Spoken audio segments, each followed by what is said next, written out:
के दिखाने का समय है। और साहित्य वहीं तक अच्छा लगता है जहाँ तक वो भूख के आड़े ना आए। मैं अपनी किताब पर तो बाद में बात करूँगा। श्यामल जी की किताब को छोड़ के शेष दोनों लेखकों की किताबें मैंने पढ़ी। आलोक ने भी अपनी किताब भेज दी थी, त्रिपाठी जी ने भी भेजा ही था, और मैंने दोनों किताबें पढ़ी। मैंने आलोक से भी बात की, त्रिपाठी जी से भी मैंने अलग से बात की। लिखा मैंने वह नहीं जो मैं लिखना चाहता, कुछ इशारे किए मैंने, और त्रिपाठी जी ने जो मुझे जवाब दिया उससे मैं समझ सका कि इतनी जल्दबाजी में क्यों उन्हें काम करना पड़ा। एक बात उन्होंने बहुत ही मज़ेदार कही जिसका मैं यहाँ पर विरोध करना चाहता हूँ कि वर्तमान सरकार जिस आर्यावर्त को लाना चाहती है या बनाना चाहती है, प्रसाद जी उसके धुर विरोधी थे। अगर आज प्रसाद जी होते तो वे शायद जेल में होते। उसका कारण ये है, कल मैंने इशारा में परसों कहा था कि कार्नेलिया तो ये कहती है कि भारत जो है वो अनजान क्षितिज को सहारा देने वाला देश है। तो जहाँ संकीर्ण राष्ट्रवाद हो वहाँ अनजान क्षितिज का क्या जरूरत वहाँ। और प्रसाद जी पर मैंने क्यों लिखा ये भी मैं बता देता हूँ। एक तो इसलिए मैंने लिखा कि करीब 30-40 सालों से मैं देख रहा था कि प्रसाद पर एक खास प्रकार की गंभीर चुप्पी हमारे आलोचकों में साधी जा रही है। तो वो बात मुझे लगती थी कि इतना बड़ा कवि और लेखक, और केवल कवि और लेखक नहीं, दार्शनिक भी और चिंतक भी, और इससे आगे एक शब्द और कहूंगा, स्वप्न दृष्टा, जो सपने देख रहा था। और वो सब चीजें जिन पर हिंदुस्तान को गर्व करना चाहिए था, हिंदी को गर्व करना चाहिए था, तो हम लोग विचित्र प्रकार के एक वैचारिक मनोलोक में जीने लगे थे। मैं ये बता दूं कि जिससे भ्रम न रहे कि जब जनवादी लेखक संघ बना तो मैं उसके काफी बड़े पदाधिकारियों में था।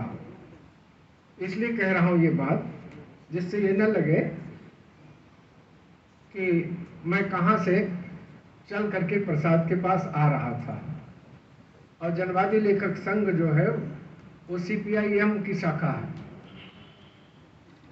तो उस स्थिति में मैं वहां था, और मेरी जो आलोचना की पहली किताब आई थी वो नागार्जुन पर आई थी, जिससे मैं पहचाना गया।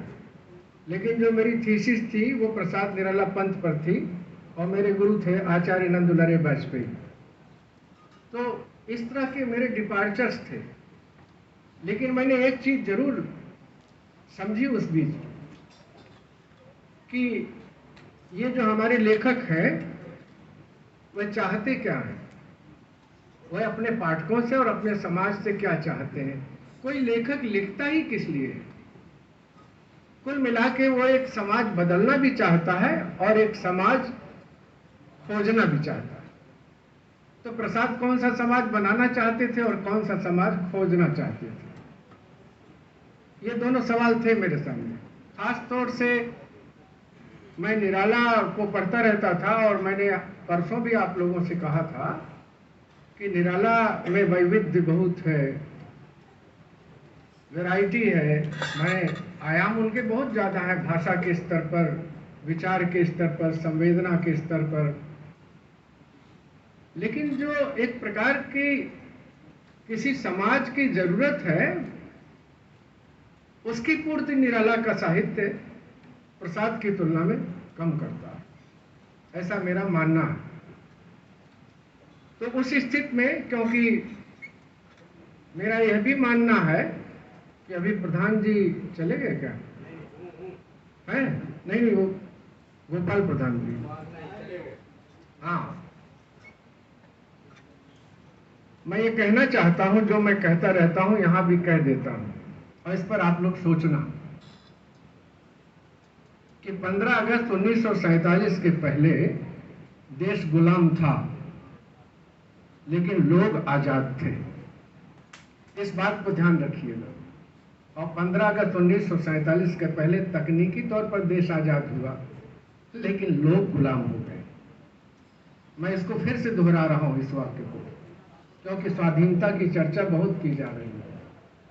15 अगस्त 1947 के पहले ये देश गुलाम था, लेकिन लोग आजाद थे। और उसके बाद आजाद तो हम हुए, लेकिन हम गुलाम भी हो गए। इसलिए इस बात को समझ के रखिए। प्रसाद इसलिए मुझे बहुत इंपॉर्टेंट लगने लगे थे कि प्रसाद क्या चाहते हैं। गांधी केवल स्वाधीन चेतना की बात नहीं कर रहे हैं, तिलक भी कर रहे हैं। और प्रसाद जो है उस स्वाधीनता को पहचानने की कोशिश कर रहे हैं। और स्वाधीनता कैसे पहचानी जाएगी? जब आप अपने चित्त में रहें। स्वाधीनता तब पहचानी जाती है जब आप अपने चित्त में रहें।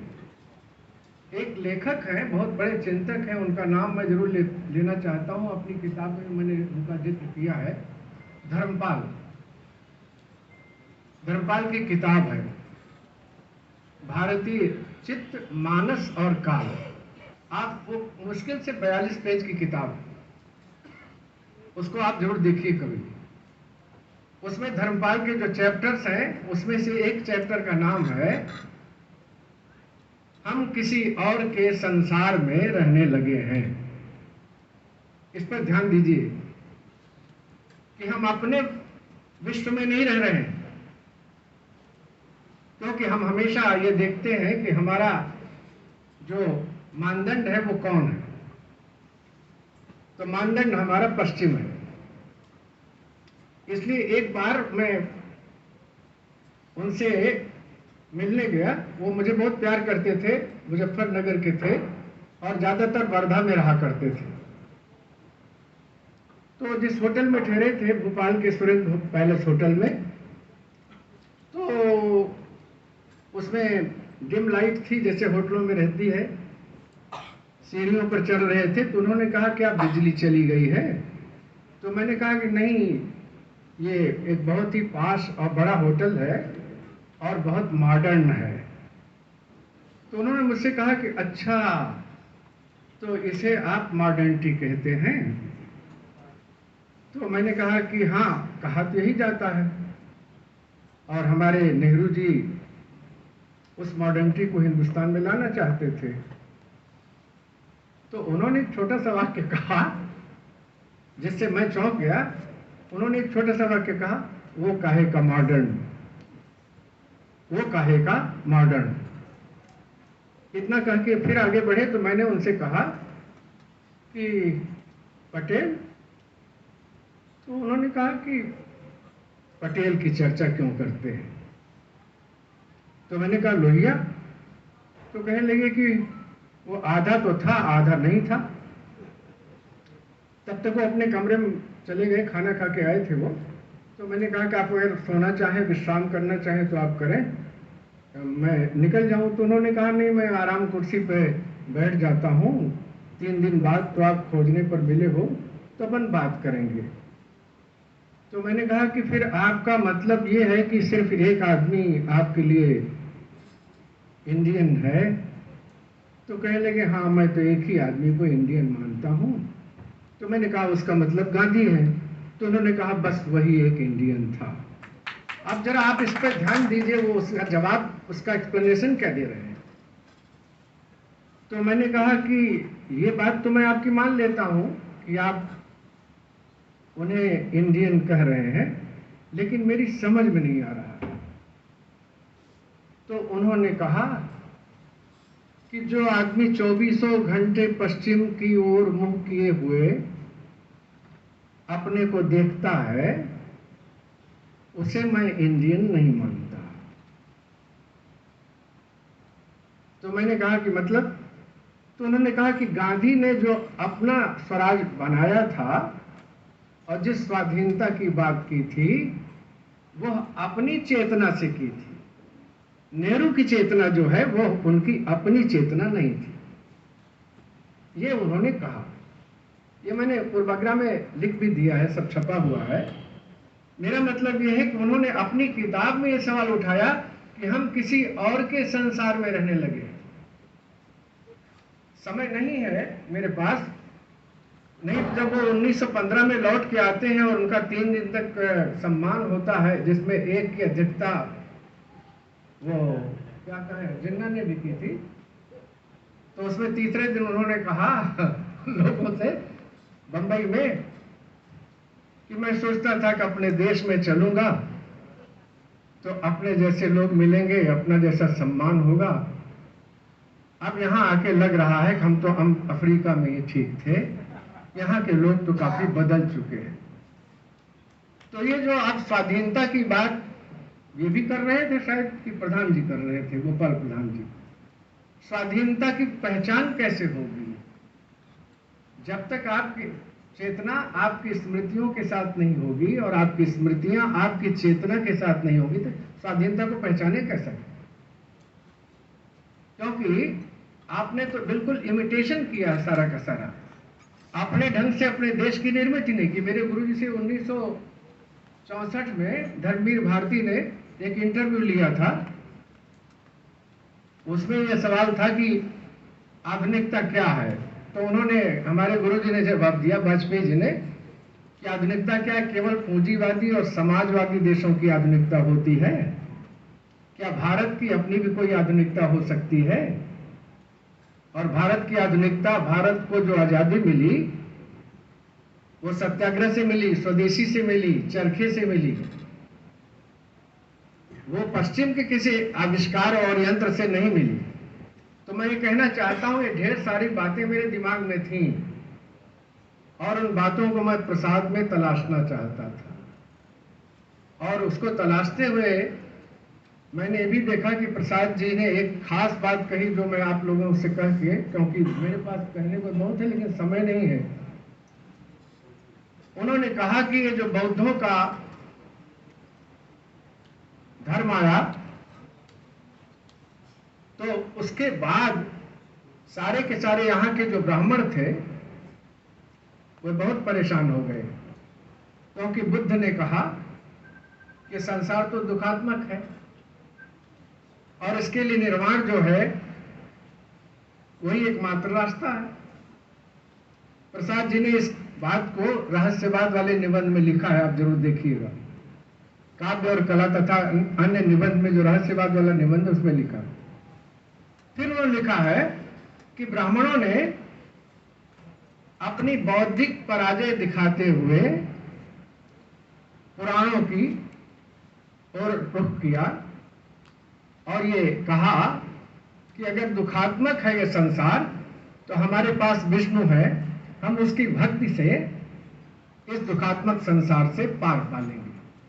ये रहस्यवाद वाले निबंध में है। मतलब पुराण जो है एक प्रकार से ब्राह्मणों के सामने घुटने टेक करके उस वैदिक और औपनिवेशिक चिंतन को छोड़ करके ये ब्राह्मणों ने ये पराजय स्वीकार की। इस तरह की बातें प्रसाद जी ने कही।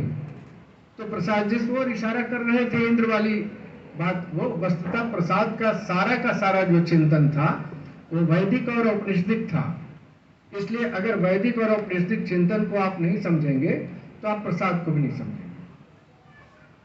मैं इन्हीं सब सवालों को ढूंढता हुआ प्रसाद के पास गया था और मैं ये कहना चाहता हूं कि अकेले पोएट है जो मैसेंजर पोएट है, निराला मैसेंजर पोएट नहीं है। मैथिली शरण गुप्त जी की तो कोई बात ही नहीं है। गुप्त जी के बारे में मैं कुछ नहीं कहना चाहता। एक ही बात कहना चाहता हूँ कि नागार्जुन जी मेरे यहाँ 27 साल तक रहे, जो 2-3 महीना जानने वाले जानते हैं। तो मैथिली शरण गुप्त जी के खिलाफ बहुत बोला करते थे वो, क्योंकि मैथिली शरण गुप्त जी ने उनका नाम रखा था जहर का मटका। तो मैंने कहा आप गुप्त जी के बारे में हमेशा कुछ न कुछ कहते रहते हैं, आप प्रसाद जी के बारे में कुछ नहीं कहते, तो आप विश्वास नहीं करेंगे। तो बैठे थे तखत पर, तो उन्होंने ऐसे किया और यूं किया। तो मैंने देखा कि इतना बड़ा पोएट, जो शास्त्र भी जानता है, दर्शन भी जानता है, पाली भी जानता है, प्राकृत भी जानता है, मैथिली का एक युग है इसके नाम पर, खड़ी बोली हिंदी का इतना बड़ा पोएट है, वो अचानक मैथिली शरण गुप्त के बारे में कहता हुआ ऐसे कर रहा था, और प्रसाद जी के नाम से तो कहने लगे नहीं, उन पर मेरी बोलने की योग्यता नहीं। वो कौन सी चीज थी? और मैं आपको बताऊं कि संस्कृत के विद्वान थे नागार्जुन, इसे आप जान लें, यहीं बनारस में पढ़ के गए थे। वो आदमी कह रहा, तो मुझे लगा कि प्रसाद जी को देखना चाहिए कि वो चाहते क्या है। इसीलिए मैंने अपनी किताब का नाम रखा जातीय अस्मिता के प्रश्न, कि आप अपने को पहचानेंगे कैसे। और अभी भी ये किताब अधूरी है, इनको अच्छी लगी तो आज मैं थोड़ा अच्छी नींद सोऊंगा, लेकिन अभी अधूरी है क्योंकि बहुत सारी चीजें मैं समझ नहीं पाया हूँ। उनके इतिहास बोध पर मुझे इसमें लिखना है, और कामायनी पर भी कम ही लिखा है। एक बात जरूर मैं कहना चाहूँगा आप लोगों को कि प्रसाद जो हैं, उनको आप तब तक नहीं समझ पाएंगे जब तक आप उनके नाटक न पढ़ें, उनकी कहानियाँ न पढ़ें, और उनका सारा काव्य न पढ़ें। खास तौर से लहर और आंसू, ये दो चीजें और पढ़ लें। एक ने किसी ने कहा कि मुगल काल पर नहीं लिखा, आपने कहा हाँ, मुगल काल पर उन्होंने दो तीन चीजें लिखी हैं। मुगल काल पर एक तो पेशोला की प्रतिध्वनि मुगल काल में लिखी गई, और दूसरी महाराणा का महत्व मुगल काल में। उन्होंने बहुत कंटिन्यूअसली इतिहास को पकड़ने की कोशिश की है। मेरे पास इतना समय नहीं है और 2:45 हो रहा है, तो फिर कभी मौका लगेगा तो देखेंगे। आप लोगों ने मुझे सुना और इन्होंने मौका दिया, तो मैं आप लोगों का शुक्रगुजार हूँ।